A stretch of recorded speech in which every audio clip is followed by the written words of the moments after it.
আসসালামু আলাইকুম রহমতুল্লাহি ওবরাকাতু। আমার নাম মাহমুদুল হাসান রাশেদ, বাঁশখালী বলছড়ি কেবি বাজার, বাঁশখালী চট্টগ্রাম। আমি শিক্ষকতা করি জঙ্গল সলিমপুর জামিউল উলুম নঈমী আশরাফিয়া সুন্নিয়া দাখিল মাদ্রাসায়। আমার এই মোবাইলটা 2028-1-2025 সালে মোবাইলটা বাসা থেকে চুরি হয়েছে। এরপর থেকে দীর্ঘ 1 বছর পরে আমি ফেসবুক পেজের মধ্যে স্যারের মানব সেবায় দেখতে পেরেছি স্যারে অনেক অসংখ্য মোবাইল, হারানো মোবাইল সবার কাছে ফিরিয়ে দিচ্ছে। তখন আমার মনে একটা অস্তিত্ব, একটা আমার কাছে আশা লাগছে স্যার অবশ্যই স্যারের কাছে দিলে আমার মোবাইলটা আমাকে ফিরিয়ে দিবে। তখন আমি স্যারের সাথে যোগাযোগ করি, আমার জিডি কপিটা আমি স্যারকে দিয়েছি। স্যারে অল্প কিছুদিনের ভিতরে আমার মোবাইলটা আমার হাতে ফিরিয়ে দিয়েছে। আলহামদুলিল্লাহ, স্যারকে আমি অসংখ্য ধন্যবাদ জানাচ্ছি। এবং যেই মোবাইল হারিয়ে গেলে পাওয়া যায়, এটা আমি আগে জানতাম না। স্যারের যে পেজের মধ্যে আমি বারবার প্রতিদিন দেখতেছি অসংখ্য মোবাইল স্যারের বিভিন্ন শহর, গ্রাম এবং টাউন, ঢাকা সহ সারা বাংলাদেশের থেকে স্যারে নিয়ে আসতেছে।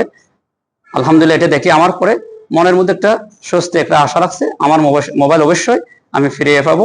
সেই জন্য আমি স্যারের সাথে যোগাযোগ করি, সার্বক্ষণিক যোগাযোগ ছিলাম। আপনারাও যোগাযোগ রাখবেন, স্যারের জন্য দোয়া করবেন এবং সাহায্য সহযোগিতা করবেন। যারা যে স্যারের যে মানব সেবার কাজটা করে যাচ্ছে, এটা হচ্ছে ইসলামী শরিয়া, রসুল পাক সাল্লাল্লাহু আলাইহি ওয়াসাল্লামের যে আদর্শ স্যারে করে যাচ্ছে। স্যারকে আমাদের প্রত্যেকের পক্ষ থেকে অসংখ্য ধন্যবাদ। এই কাজ যেন চালিয়ে যায় এবং আপনারাও ধৈর্য ধারণ করবেন এবং স্যারের জন্য সার্বক্ষণিক যোগাযোগ রাখবেন। আসসালামু আলাইকুম ওয়া রাহমাতুল্লাহি ওয়া বারাকাতুহু। আপনাদের যাদের মোবাইল হারায় আপনারা অবশ্যই জিডি করুন। আমরা বাংলাদেশ পুলিশ আপনাদের সর্বোচ্চ সহযোগিতা আছি। আমার পেজ যদি পেজ যদি আপনাদের ভালো লাগে অবশ্যই আপনারা ফলো দিবেন। আমার ইউটিউব চ্যানেল আছে আমার নামে, যদি ভালো লাগে ওটাও আপনারা ফলো দিয়ে সাবস্ক্রাইব করে রাখবেন। আর আপনারা অনেকেই জানেন না মোবাইল হারাইলে পাওয়া যায়। আর এই পর্যন্ত অনেকের সাথে আমার পরিচয় হয়েছে, তারা মোবাইল হারাইছে, মোবাইল বক্স রেখে দিছে, এরা জানতো না যে মোবাইল পাওয়া যায়। পরবর্তীতে আমি তাদের ডেকে এনে বলছি যে ঠিক আছে বক্সের ছবিটা আমাকে পাঠান, আমি চেষ্টা করে দেখি আপনার মোবাইলটা ফিরিয়ে আনা যাওয়া যায়। পরবর্তীতে অনেক চেষ্টায় তাদের মোবাইল গুলো ফিরিয়ে দিচ্ছি। এমনও হচ্ছে যে কোথাও থেকে মোবাইল উদ্ধার করে নিয়ে আসছি, আবার তার মোবাইল হারানো মোবাইল আমি উদ্ধার করে ফিরিয়ে দিচ্ছি। তবে আপনাদের সামনে ঈদ, আপনারা যারা বাড়িঘর যাবেন একটু সাবধানে চলাফেরা করবেন।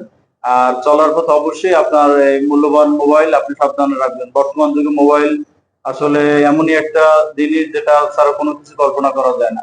আপনার পার্সোনাল ছবি, বিভিন্ন ডিটেলস, ডকুমেন্ট সবকিছু মোবাইলে রাখা হয়। চলার পথে অবশ্যই মোবাইলটা সাবধানে রাখবেন। সবাই ভালো থাকবেন। আসসালামু আলাইকুম।